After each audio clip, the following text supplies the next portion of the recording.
মাটি দিয়ে আমি একটা পুচকি উনুন বানিয়েছিলাম আর সেই উনুনে আজকে প্রথমবার রান্না করে খেলাম।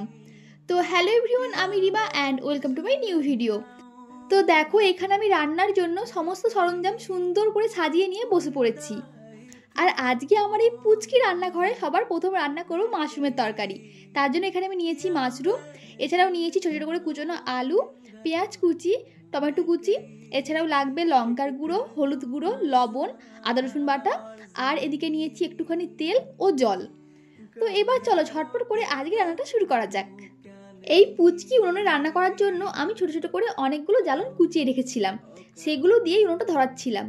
তবে আমার যেহেতু উনুনে রান্না করার অভ্যেস একেবারেই নেই, তাই কিছুতেই উনুনটা ধরাতেই পারছিলাম না, একটুখানি জ্বলে বারবার নিভে যাচ্ছিল। তাই শেষমেশ কোনো উপায় না পেয়ে আমি আমার মাকেই ডাকলাম উনুনটা ধরিয়ে দেওয়ার জন্য। মা এসে সুন্দর করে উনুনটা ধরিয়ে দিল। এবার চলো আজকে রান্না শুরু করা যাক। প্রথমে আমি কড়াইয়ের মধ্যে দিলাম তেল। তেলটা গরম হয়ে যাওয়ার পর এর মধ্যে দিলাম পেঁয়াজ কুচি।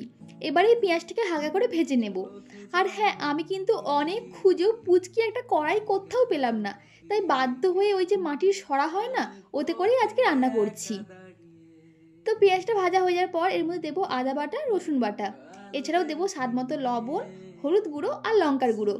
এবারে সমস্ত মশলাকে খুব ভালো করে কষিয়ে নেব। মশলাটা কষানো হয়ে যাওয়ার পর এর মধ্যে দেবো কুচনো টমেটো। এবার এর মধ্যে দেবো সামান্য একটু জল। এখন এই সমস্ত মশলাগুলো ভালোভাবে কষানো হয়ে গেলে এর মধ্যে দিয়ে দেবো আগে থেকে কেটে রাখা আলু ও মাশরুম। এখন এই মাশরুম ও আলুকে মশলার সাথে ভালো করে মিশিয়ে নিয়ে কিছুক্ষণ ধরে কষিয়ে নেব।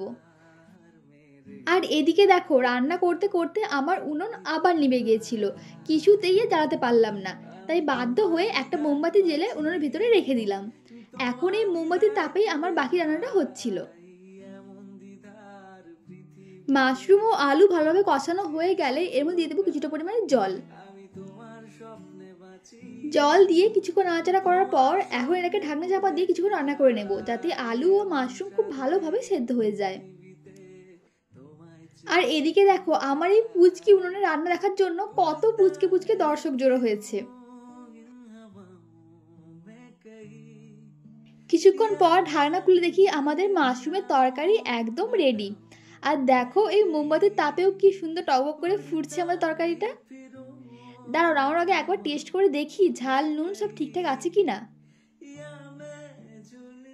টেস্ট করে যা বুঝলাম যে মোটামুটি সব ঠিকই আছে, তাই এবার চল এটাকে উনুন থেকে নামিয়ে নেই। আজকে রান্না করতে করতে না আমার সেই ছোটোবেলার কথা মনে হচ্ছিল।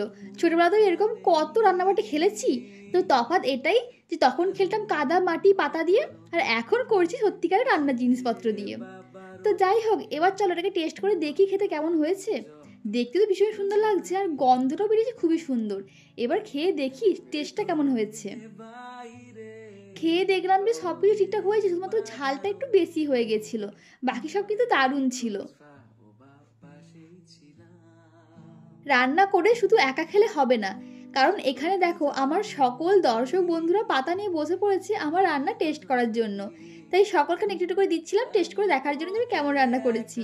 তো যাই হোক, এই ছিল আমার আজকের ছোট্ট একটা ভিডিওটা কেমন লাগলো জানিও, ভালো লাগলে অবশ্যই লাইক করে দিও। টাটা, দেখা হচ্ছে খুব শীঘ্রই নেক্সট ভিডিওতে।